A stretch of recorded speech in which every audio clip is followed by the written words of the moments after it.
ધારી ગામની અંદર 12 ગામથી આવતા ફેરિયાઓનો ત્રાસ ને ધારી ગામની અંદર અમે લોકો ઘણા સમયથી ફ્રૂટનો વેપાર કરીએ છીએ ને એક સાયલેન્ટ મોડથી અને નિરાતે વેપાર કરે છે. 12 ગામના આવીને ભાવતાલ બગાડે છે ફ્રૂટના ને એના ના અમો લોકોને ધારીની અંદર આજુબાજુના પરા વિસ્તારવાળાઓ અને ધારીના સ્થાનિક વેપારીઓ ને ખૂબ માનસિક ત્રાસ આપી અને ઘોંઘાટ કરે છે, માઇક લઈને વેપાર કરે છે અને વેપાર કરવા નથી દેતા. અમે એ પણ જે ભાવમાં વેચે છે અમે પણ એ ભાવની અંદર જ વેચી રહ્યા છીએ, છતાં પણ અમોને એટલો માનસિક ત્રાસ આપે છે અને અમે આપશ્રી સરકારશ્રીને તંત્રને એવી જાણ કરવા માંગીએ છીએ આપના માધ્યમથી કે અમોને આની અંદરથી છુટકારો આપણને 12 ગામના જે વેપારીઓ ફેરિયાઓ વેપાર કરવા આવે છે અને પ્રતિબંધ કરીને મનાઈ કરી દે. આજ રોજ ધારી ગામના અને હરિપરા, પ્રેમપરા, વેકરિયાપરા, હિમખીમડી આજુબાજુના પરા અને ધારીના ફ્રૂટના વેપારીઓ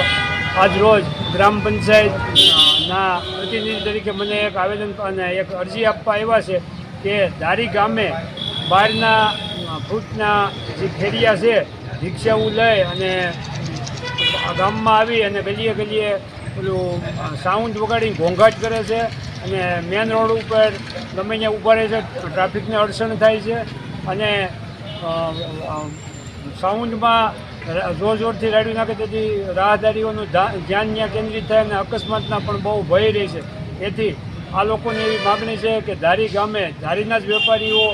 ધંધો કરી ધારીના જ ફૂટના વેપારી ધંધો કરે અને બહારના લોકો આવી અને અમારા ખોટા ભાવ બગાડે નહીં એવી આજરોજ આ લોકોની યોગ્ય રજૂઆત છે. એટલે અમે